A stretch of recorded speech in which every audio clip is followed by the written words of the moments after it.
స్టార్మాలో super duper hit అయిన serial గుండె నిండా గుడిగంటలు. అయితే ఈ సీరియల్లో ట్విస్ట్ల మీద ట్విస్ట్లు అయితే జరగబోతున్నాయి. అవేంటో చూసేద్దాం. బాలు అయితే మంచాన్ని సర్దుతుండగా సుమతి అయితే తన పరిస్థితిని వివరిస్తుంది. నేను ఉద్యోగం చేసి ఏమి వెనకేయలేదు, కేవలం 1 నెల జీవితం మాత్రమే అందుకున్నాను అని చెప్తుంది.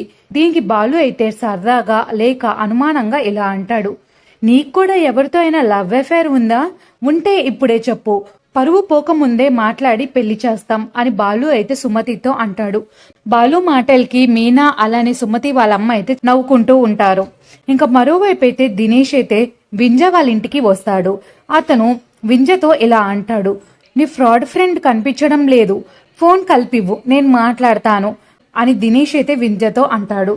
వింజ అయితే రోహిణికి ఫోన్ చేస్తుంది. రోహిణి ఫోన్ అయితే రోహిణి కాకుండా ప్రభావతి అయితే ఫోన్ ఎత్తుతుంది. ఎక్కడున్నావే? దినేష్ వచ్చాడు నీకోసమే అని వింజ అయితే ఫోన్లో చెప్తుంది. వింజ మాటలు విని ప్రభావతి అయితే ఒక్కసారిగా షాక్ అవుతుంది. ఇంకింతలో రోహిణి వస్తుంది. ప్రభావతి రోహిణితో ఇలా అంటుంది, వింజ ఫోన్ చేసింది, దినేష్ ఎవరు? నీకోసం వచ్చాడని చెప్తుందేంటి? ఇంతకీ ఎవరు తను అని ప్రభావతి అయితే రోహిణి ప్రశ్నిస్తుంది. రోహిణి అయితే ఒక్కసారిగా షాక్ అవుతుంది. మరి ప్రభావతికి నిజం తెలుస్తుందా? అలానే సుమతి పెళ్లి చూపులు ఏమవుతాయి? సుమతికి అబ్బాయి నచ్చుతాడా?